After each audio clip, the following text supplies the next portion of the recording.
Il percorso di approvazione del disegno di legge relativo alla cosiddetta autonomia differenziata appare quanto mai complesso per le implicazioni politico-economiche che comporta e per un discorso che potrebbe ulteriormente accentuare il divario nord-sud nel nostro paese. Se poi si considera che le tre regioni promotrici della richiesta sono gli autentici motori produttivi d'Italia, cioè Emilia-Romagna, Veneto e Lombardia, che due sono a guida leghista e una a guida Dem, che la Lombardia è attesa dalle imminenti regionali e che il presidente Emiliano Romagnolo Bonaccini si candida alla segreteria nazionale del PD e che la visione di autonomia dei tre governatori risulta abbastanza diversa, sempre nella proporzione 2-1, ne sortisce una matassa intricata da sbrogliare. Per questo CGIA, Associazione Artigiani di Mestre, ha deciso di dedicare al tema un'analisi che parte come di consueto dalle cifre, anzitutto calcolando il cosiddetto residuo fiscale, ovvero quello che i citati territori nazionali lasciano al governo centrale per ogni singolo cittadino, più di quanto ricevano dalla stessa Roma.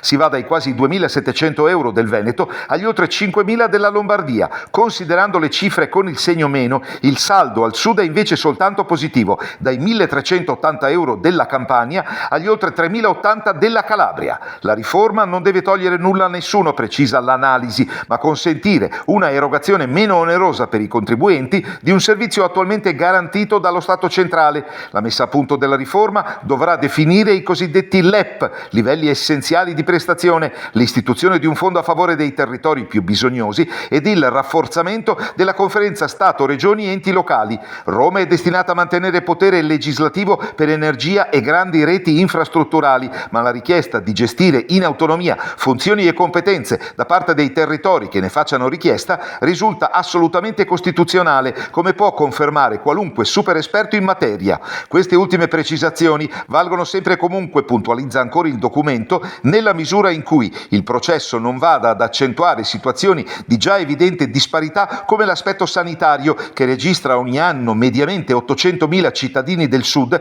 che scelgono il nord per farsi curare, elemento che, rileva ancora l'analisi CGIA, si può imputare semmai ad una scriteriata politica sanitaria della classe dirigente, ovvero della nostra politica. A questo punto la riprova più evidente di una situazione che funziona meglio in un'area rispetto ad un'altra del paese è stata la diversa gestione dell'emergenza Covid al nord e al sud. Le tre regioni settentrionali interessate sono state quelle maggiormente colpite dal virus, ma anche quelle che, pur tra errori ed impreparazione iniziale, hanno messo a punto più velocemente protocolli in grado di affrontare un'autentica apocalisse, con la prospettiva, infine, di un flusso finanziario ragguardevole come quello garantito dal PNRR, il Piano Nazionale di Ripartenza e Resilienza dell'Unione Europea. Il timore ora è che la riprovata incapacità della utilizzazione dei fondi da parte di molte aree meridionali rispetto al nord possa ulteriormente accentuare un divario già evidente di amministrazione della cosa pubblica tra due e forse tre diverse Italie.